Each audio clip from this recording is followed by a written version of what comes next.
Hey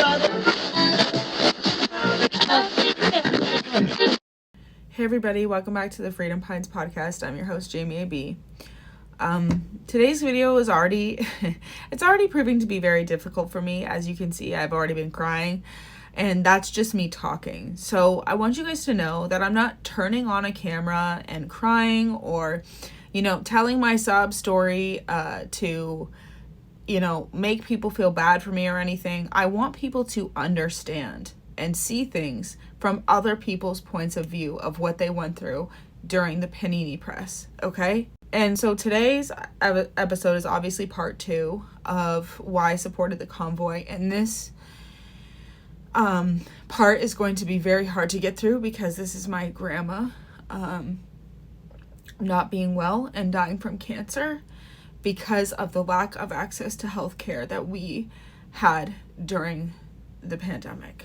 And then I'm going to be talking about my own injury that I suffered from, and then I'm going to be talking about where this led us and where we are today and how this all fits in, okay?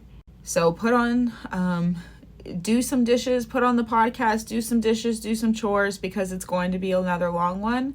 And I thank you guys so much for listening to my story, and let's get into it. I forgot to mention yesterday that my great-grandfather, so my grandma who died, her dad died in 2020 and she died in 2021. So to say that this was a shock to me is an understatement, okay? And I didn't get to go to his funeral because of the restrictions and stuff. But I will tell you guys that my grandma was still seeing us. She was not believing this shit on the news. And we cleaned out my great-grandparents' house, and she was not scared in the slightest. So when January hit and all of a sudden she seemed very distant from us, I did notice, but I gave her the space that she needed because I thought it was my papa that was sick and scared. And I respected that, and I left her alone. My grandma was very much a person, as you'll hear throughout this, that she didn't want help, and she never wanted to bother people. So that's why she waited until the middle of summer until I was done all of my fun activities, in her words. She told me last because it had been a while since she was diagnosed with cancer, and she was waiting to get her treatment, and she was supposed to start the weekend after she had made the phone call to me. And shocker, they kept putting it off. And I know that she waited to tell me till she thought she was getting the treatment because she knew I would flip my lid. I've always been like this. I've always been very outspoken about what I believe in. And if I had known sooner about all of this, I know she knows that I would have made a huge deal about it. And, my grandma's not like that. Sorry for crying. It's just really hard. She didn't want all the noise. And I get that. I just don't care. I'd rather make noise and save her life than her feel uncomfortable emotionally, because I can't imagine what she went through physically. So, and I'm just going to say this, but, it feels like a form of mental torture by our government to allow people to just wait to die like that.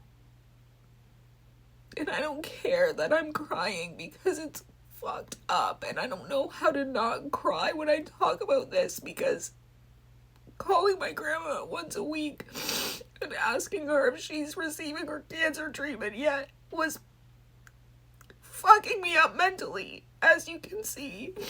So every week I'm calling my grandma. As you can see, this is very hard for me. And the mental torture of knowing your family member is so sick, and knowing that our government is just letting her die but praise our socialized healthcare so much. And I'm pretty sure she was double you-know-whatted. So I don't know why she was not getting the care that she needed. Well, I do know why, because they shut down cancer clinics. They shut down people's treatments to take care of people who had COVID. But it was weird. After she had died, I had had an emergency colonoscopy, and I noticed that everything was empty in that hospital. It wasn't overflowing. The ERs weren't overflowing. I am not understanding how you can have, like, our ICU beds are already so full every day, and you never hear about that. But when it was COVID, it was a good enough reason to stop people from getting treatment for their cancer. It was barbaric. It was mentally torturous. And I can't even imagine what it was like for my grandma. Thank God I have a filter, because you can even see through this filter how blotchy my face is right now. So in the first 2 weeks of September of that year, keep in mind my grandma died in November. In the first 2 weeks of September, I went back to work, and my principal there was awful to me, and no empathy whatsoever for what I was going through. She did not care in the slightest. I know that she told people, because I was friends with the secretary, that I was not a good team player, that I should suck it up. Words from a principal. And be a team player, all of these different things. So I basically said, screw this. I went off on sick leave. I started seeing a therapist again, because I had no idea what to do. And, around this time, we got a call and found out that our best friend was also paralyzed. Had been in a car accident, and they were paralyzed. And I'm not going to go further, but just imagine what our family is dealing with when my grandmother is dying and our best friend is paralyzed. I have no idea how my husband and I even got through that time in our marriage. But yeah. So anyways, my grandma just kept getting more and more sick. She finally let me come over and see her, because I think she finally realized that she wasn't going to get the help. It wasn't working, because she finally started getting chemo. And she was so determined she was so scared to get sick from COVID and that killing her, that she wouldn't even let us drive her or tell us that she needed a ride. I was off. I told her, I said, I'm off. Let me know what you can, what I can do. And so she started getting her chemo, and it obviously was too late. Her body was not strong enough, and, it was a slow but very fast death. I'd finally gotten to see her around the last week of October, and that's when I was like, okay, I'm taking control. I talked to all the nurses that were coming in. I think my papa was a bit delusional and delirious because of the shock of the grief that was about to come for him. And it was just really horrible. And then, things took a turn, and she was doing really not good. And we called the ambulance the one night. And she went to the hospital for the last time. So I had been following Chris and Tamara for the entirety of it, because I started following people with differing opinions, because nobody was listening to me. People were calling me far right as soon as I started speaking out against the lockdowns, as soon as I started talking about my injury and what happened to me. And you know what? I, at the time, cared a lot. I cared a lot. Now I could give a less what these people think about me. Okay, because here's the thing. People would be like, where were these people for Black Lives Matter and Every Child Matters? I was there. I went to BLM thinking that they were telling us, the truth about what was happening to Black people in America. I educated myself and went to protest for Every Child Matters as well. And, if it hadn't been for me reading that, I'm not sure I would know how much our government is capable of when it comes to mistreatment of its citizens. or people in general, okay? Because when I found out what they did to kids and the whole reservation thing in depth, because I read things that liberal leaders at the time, I couldn't believe that these people were liberal because I was so far on the left that I thought they couldn't possibly be these kinds of people. They very much are, okay? I learned that our government was very much capable of gathering people up, putting them in places they don't want to be, and basically telling them that they're shit out of luck and that they need to deal with it. And when I realized how much the schools were doing to the kids, like because of that protest, I knew that what was going on in the schools was so incredibly wrong. I already knew, but then when you're reminded of why we do have these rules, and you learn about history of how children were treated in the past. When you're reminded of that, you're oh, this is why we're passionate. This is why we do this, because children deserve to have their innocence and their dignity in check. So the smear campaign for me came next because I supported the convoy, which is fine by me because I can't imagine being Chris and Tamara when, here's the thing. I said, I don't want to support, if these people are going, people told me that the convoy was to have Canada become only white people. I am not kidding you. That's what they said. The amount of propaganda coming from Rachel Gilmore and the CBC alone was insane. The smear campaign was insane. I could not find a single tweet, a single receipt, a single platform. You know, Tamara used to be for the Wexit, like as in like just, I think it's like Alberta becoming its own sovereignty or whatever. And so there's this, I can't remember what it was called, but I read their whole platform because they told me that it was racist. And I was like, okay, I'm going to find the racism. And, you know, if I find the racism, I'll show you guys. I could not find a single thing, a single tweet. I had been watching them already for a month. Not once did they, because they would go live all the time. I think both of them separately, just to talk about it. But not once did I hear them talk about being racist in the slightest, okay? And just the way that these people were painted in the media, it really woke me up, you guys, because I was one of those liberals that thought that my blue-collar husband needed to have an education to, I don't know, be legit. And I know that that's something that's so horrible to admit, but that is what liberals think. They think that if you don't have an education, that you're useless. And my husband is one of the smartest people I've ever met. He doesn't need school to prove that to anybody, okay? It's proof when he's, promoted at almost every single job that he has because he's so smart, okay? And you know what? They could convince me that the Church of God were these extremist people because they were, okay? You would never see me aligning with Church of God, okay? I will insert some of my Birth of the Freedom Convoy clips that I have because I lived right down the road from Church of God.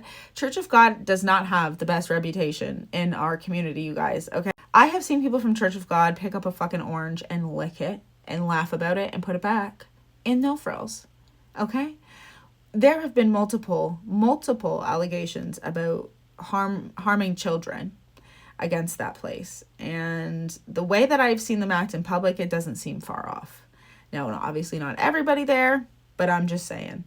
Does not have the best reputation. So yeah, I could see the smear campaign working for the Church of God because they were horrible people. But Chris and Tamara were regular, everyday people, okay? And it was then that I realized how much I had been brainwashed into believing all of these things.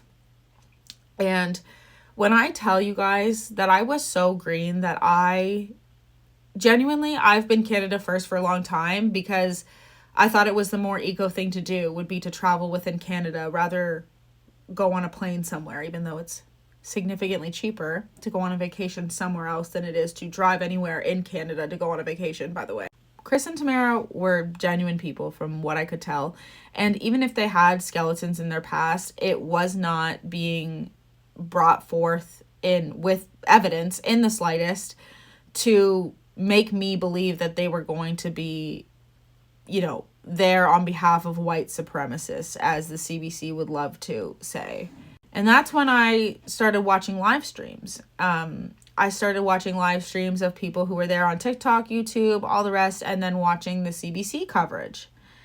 And there was a massive difference. I was very disappointed.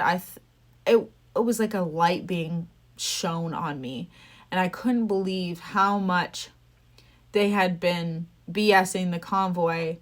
And then I'm thinking to myself, yeah, and it's pretty weird that someone like me would be convinced enough to get these 2 experiments because I usually know better.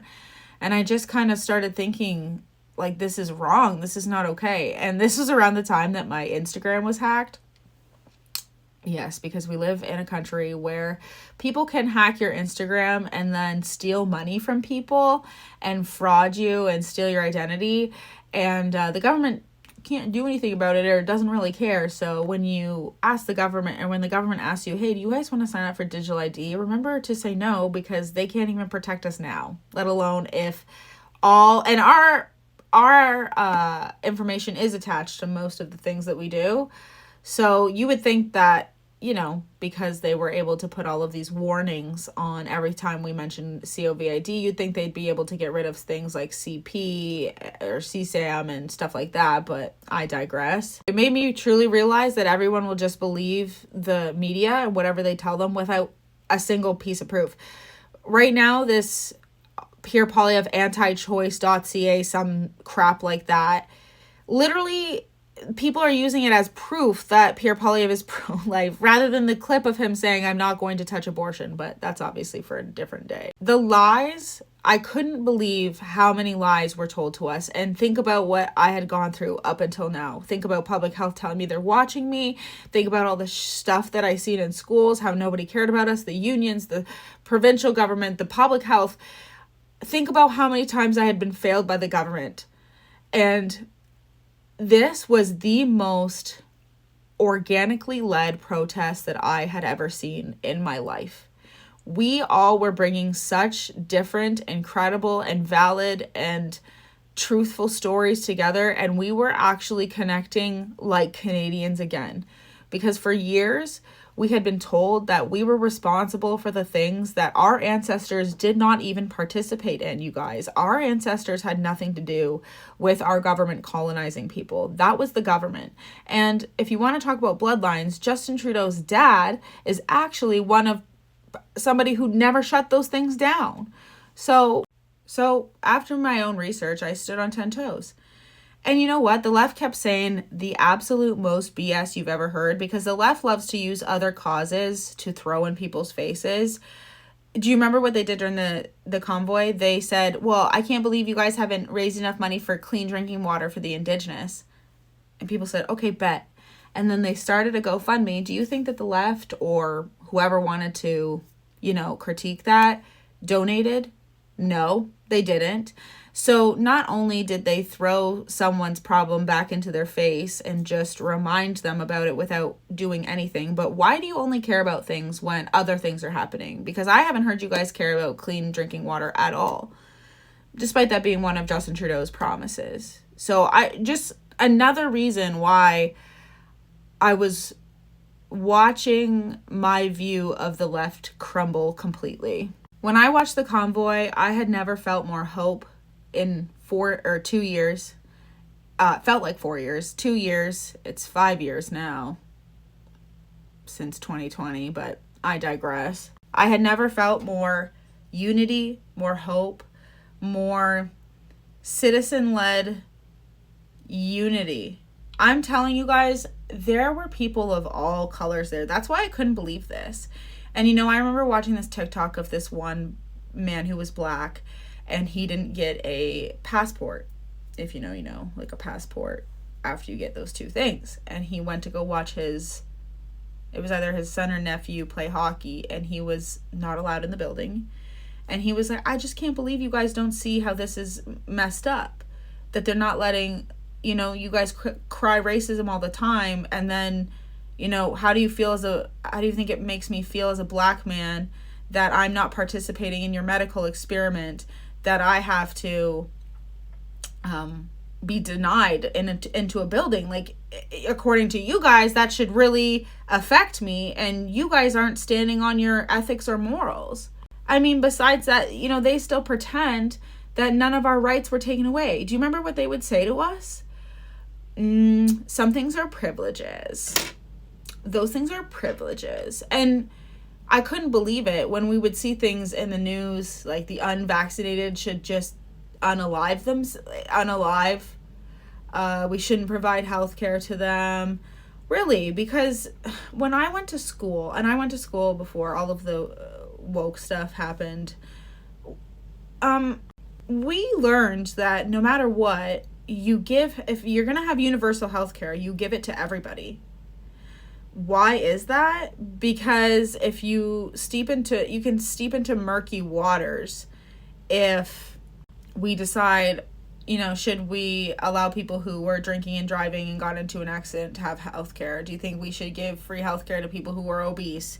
You know, people who make these decisions for themselves, you know, do they deserve health care or not? And we would talk about things, and since nobody debates things like that or even looks at the nuance of anything ever, we had people viewing this as, okay, this is a normal thing. That is the most fascist thing, and it's so ironic because the left right now is saying things about Pierre Poilievre that he's a fascist. I'm like, do you guys not remember the things that we are going through currently and went through for the last 5 years? Unbelievable. And it's my opinion that this Panini press, I mean, that's what Chrystia Freeland admitted, that there was so much more. It was like after 9/11 when mass surveillance started happening and stuff like that. And if you really notice, that was when passports started really being required to do anything when it came to the countries, you know, which isn't probably a bad thing, but I'm just saying it seems like after these huge events, all of these different things get implemented, like Bill C-11. They use that bill because they say that mis and disinformation is like the number one threat to democracy. You can almost bet that every single time the liberals say something like that, it's them telling you what they're about to do and who they are, okay? Now, here's the thing, is that during this time, I was paying attention to the people who were sticking up for the truckers like me, because it's absurd to me that they were allowed to cross the border so many times, okay? And then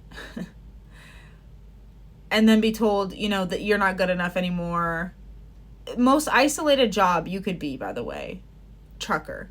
You know, you're not allowed to do this anymore unless you get this experiment. And then it was so admirable for them to stop what they were doing and do this because, you know, every time the nurses tried, because there were nurses who were protesting, but they were called names. They were told that they were horrible people because they were protesting at the hospital. They did everything and anything that they could, you guys, to propagandize us to hate anti-waxers and anti-maskers and all of these different things, okay? And I will say that when the Freedom Convoy started, when the Freedom Protest started in Elmer, it was hilarious. To me, I was never mad at these people. I never had any hatred in my heart, as you guys read as I read you guys my status yesterday about getting it. I never had any hatred for anybody. I knew that people were being scared into thinking a certain way, and then I also knew that people were scared to get these things, and I get why. No, they didn't have the chip in them, but it surprises me that so many people are willing to jump up and down for the maker of the chip, okay, which is Elon Musk. But it very much hurt us and did alter our lives. Why does my thing look like that? It very much did alter our lives, okay? And you know, I'll just say this, that in February, right after the convoy happened, I got COVID. And you guys, I had been exposed so many times to variants and everything. And it just so happens that after I got the two things, not 4 months later, I got it for the first time and it almost killed me. I am not joking you. It almost killed me. Now, keep in mind, I'm sorry, was I not told that this would keep me out of the hospital? And that was the whole reason why we were forced into getting them, to keep the load off of the hospital. I was hooked up to machines. I have asthma now. I have puffers. Okay. Never used to have puffers. My Crohn's went from being very mild. And I will say that I do think my Crohn's got so bad because I was vegan for so long and then got the you know what, and because of, like I told you guys, I think the spike proteins attacked what was already deteriorating of my intestines. Okay. It doesn't mean I shouldn't have been told that might happen to me and take that risk. You know what I mean? But COVID messed me up. I'm not joking you. People say it's not real. It's real. Why is there all of a sudden that I can't lose my taste? They released I believe that both of the things were real. They released this, and then when they realized how resilient humans were, they did the wax. I think it was very much planned, okay? I do think that this was a real virus because I have never been as weirdly sick as I was with COVID and lost my taste buds, lost my sense of smell. My lungs were so messed up for weeks. So even when I went back to work, I had to go back off because I was so sick. And that's when my husband and I realized that I was going to have to go on the supply list. And that meant that I was going to have to drop my pension, my benefits. And I said, it's fine. I want to be the person that stays home with the kids because my husband had been the one staying home with the kids. I said, it's fine. I'm done. I cannot do this. I was working with kids who I was getting bitten. Oh, my favorite job was the little school I worked at before I left. I truly think if I might have worked at that school, I might have lasted longer in education. But by that time, I was really sick. So that meant losing my pension, losing my benefits, losing everything because I was so sick that I had to have a flexible schedule so that I didn't, because being an EA, I don't want to be an EA. People would be like, why don't you go off on sick leave? I want kids to have stability. And right now, being an EA, there is not a lot of stability in the schools, okay? So the least I could do was drop down as a supply. I could handle being a supply. Usually when you're a supply, they give you a pretty easy schedule, and it's usually pretty good. And I lived in a location where I could go anywhere I wanted to. You can basically make up your own days, whatever. So I was going to drop down, but then we decided that we were going to move up north. We decided we needed a bigger house. My husband had done a renovation during the panini press, and like himself with my father-in-law.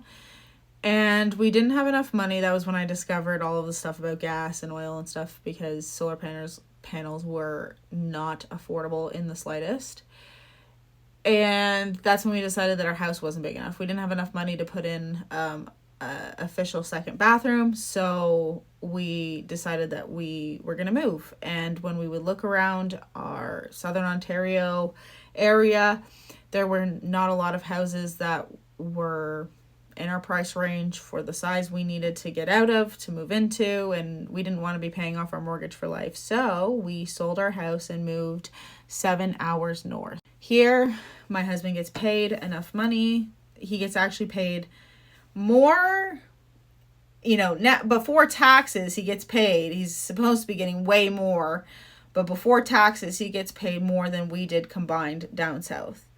So it was worth it, okay, for the fact that I get to stay home now. And now if the government ever pulls this nonsense again, mom's home, dad has a stable job, that's not going to change. And obviously I am sick. My life is dedicated to keeping myself alive. I had a 20 centimeter tumor, thank God, pulled out of my rectum. I know that that's not a fun thing to think about, but it's also not a fun thing to go through. And I'm just so thankful that it didn't turn into cancer. And why do I think it didn't turn into cancer? Because I take care of myself every single day.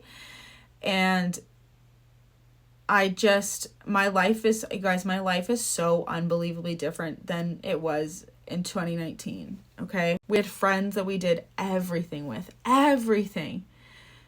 Birthdays, you know, and everybody's birthday. So that's a lot of the weekends out of the year when eight of eight people celebrate a birthday, okay?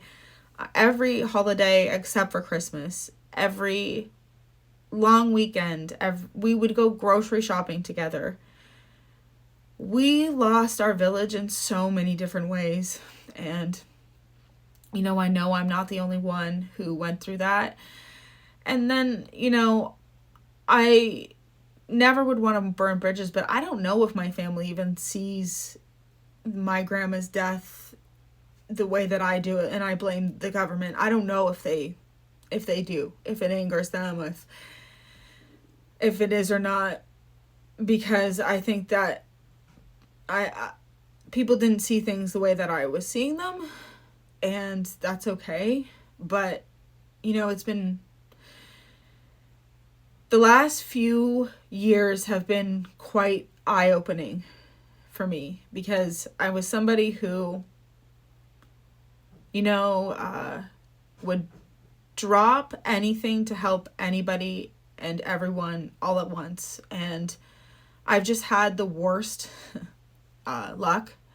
I had a friend who stole from me. She got me to drive after I moved. She got me to drive 7 hours south to take photos of her birth. I made sure before I go that they were paying me, because they didn't end up paying me for another photo shoot that they said they were going to pay me for. And they said that they were going to pay me, and they didn't end up paying me. And in Canada, you can call the cops, because I said, we had a normal conversation. I said, you don't have to pay it back all at once. I just want to make sure that you're paying me, because she also hired someone else to come and take separate newborn photos for her and paid them for it. So, you know, you would think because I was there for your birth that you would pay me as well. And I called her, everything is fine. And she messages me the next day and says, you know, all of this nonsense. She accused me of exploiting her. Girl, I know what your kids still look like because you sell their photos to companies. So I don't think I'm the one that exploits children. But I digress. She was able to phone the police on me. This is after my grandma died. It's actually a year almost to the day where she did this to me. She's able to phone the police on me. Her family was in my inbox telling me that my photos were horrendous, and I'm telling you guys, they're not. They're not horrendous. My photos are beautiful, okay? And harassing me, and then for some reason, after I send an email basically being like, you know what, you're a horrible person. And I'm smart, okay? I don't ever want to do anything. I would never do anything that would, you know, cost me my potential to have a job in the field. I know what I'm doing. And the fact that she was able to phone the police on me because I hurt her feelings for asking for my money just shows you what type of Canada that we live in. So on top of all of the nonsensical BS that I had just gone through, it was almost a year to the date where she did this to me. Then I get an email from a supposed 80-year-old who says she's going to send me a check, sends me a check for too much money. I take it to Scotiabank because I'm weirded out, and I explain the situation. It's a brand new teller, so she has no idea this is a scam. Puts it through. I'm out $4,000. Just enough that it's a ton of money, but it's not a federal crime. I figure out who it is because they use their rap email, okay? And as soon as I tell the cops, which were very interested in helping me, as soon as I tell the cops that it's some guy from Nigeria who is living in Canada, do you think they helped me? Nope. No. So this guy gets a free start to Canada with my money that I had to pay back to collections. Hello! This is why people hate the government, you guys. This is why I would march if I didn't have children, I would have a trailer permanently parked on the Capitol Hill, okay, until I got an election. You guys, people in my comments the other day a left-leaning person was just, you know, replying to a bunch of people being kind of crazy and said that I'm a grifter. You cannot win with these people, okay? Because I could tell you guys this entire thing, and I didn't even mention half of the things because I forget, because we went through so much trauma that even just the little things are things that I don't remember and I black out because such massive things have happened to me. And they call me a grifter. I thought you wanted women to have jobs, you guys. Either way, I stood with the Freedom Convoy because it stood for bodily autonomy. I couldn't find any evidence that this was a white supremacist group. The media, I couldn't believe how much the media was lying to us, and it was almost just the perfect thing I needed. Oh, and I'll tell you that when I moved up north was the moment that they froze bank accounts. I looked into moving to the States, found out that Biden was the one that suggested it, Trudeau, and just moved north. Because why? Land-wise, we're closer to the fresh water, you guys. We are away from the major cities if something happens. You know what I mean? We were strategic about moving up north. I'll do a video of all of the reasons why, because we've always wanted to do this even before the pandemic, but it was just perfect timing. When the dream became less expensive than the reality, we decided to go for the dream. So I just wanted to say that if you are somebody who went through anything during that time, I want to say that I'm really sorry, and we didn't deserve that. And if you watched the convoy from CBC's perspective and you were convinced, but you're willing to admit that you were wrong about, the restrictions and the mandates and stuff, I can respect that. Because I admitted that I was wrong and that I didn't support what was going on. As somebody who was really on the left and really convinced that if I listened to any differing opinions that I was going down the alt-right pipeline. But the unity that I saw at the Freedom Convoy was unmatched. And what those people went through at the hands of our government was despicable. And I cannot believe that the ACAB group would ever think that what they did to us was... There's people who think it's a conspiracy. They think that video is AI. You can show them videos and they still will not break away from their ideologues. And that is very, very concerning.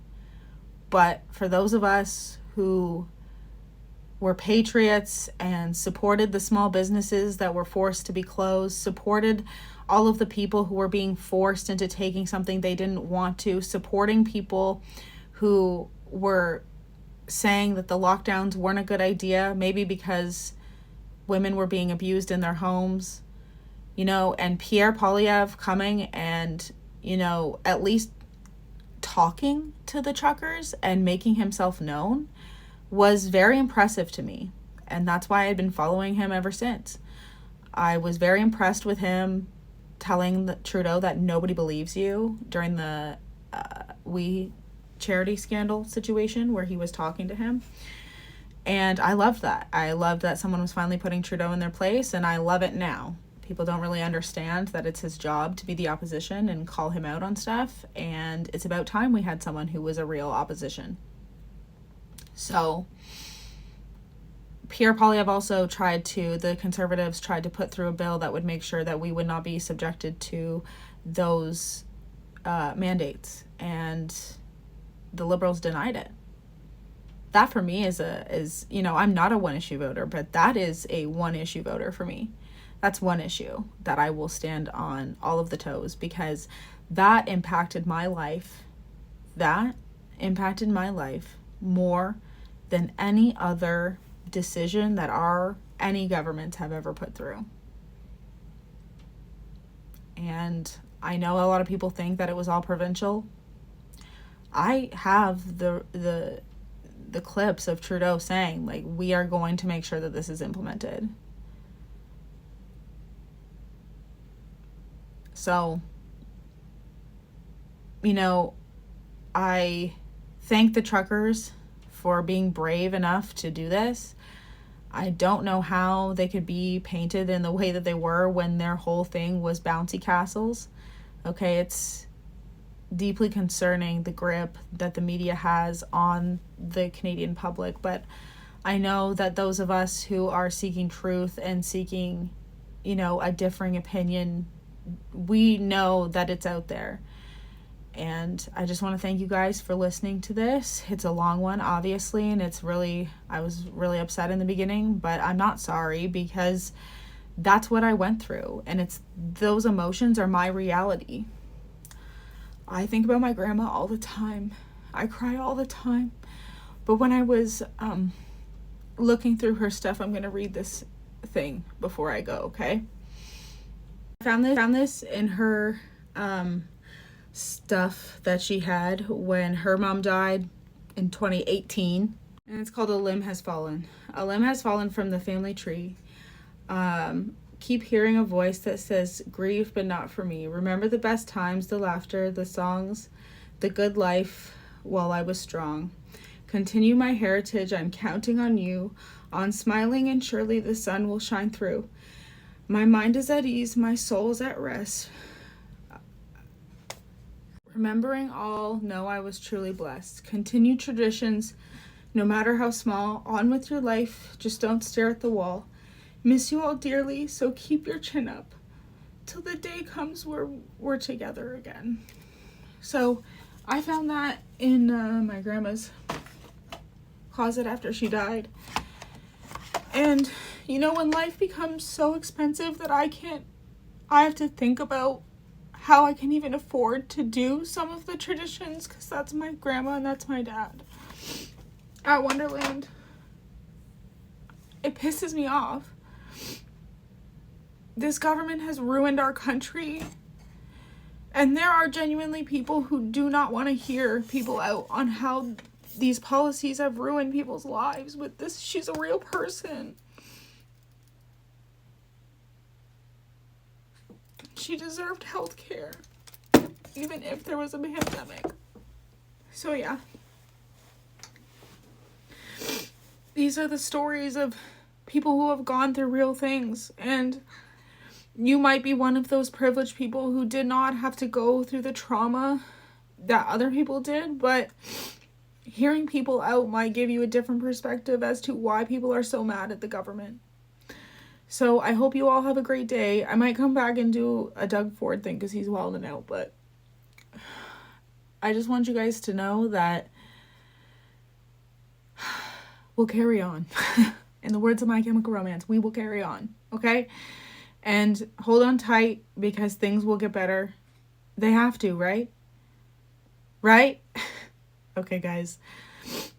Have a good day.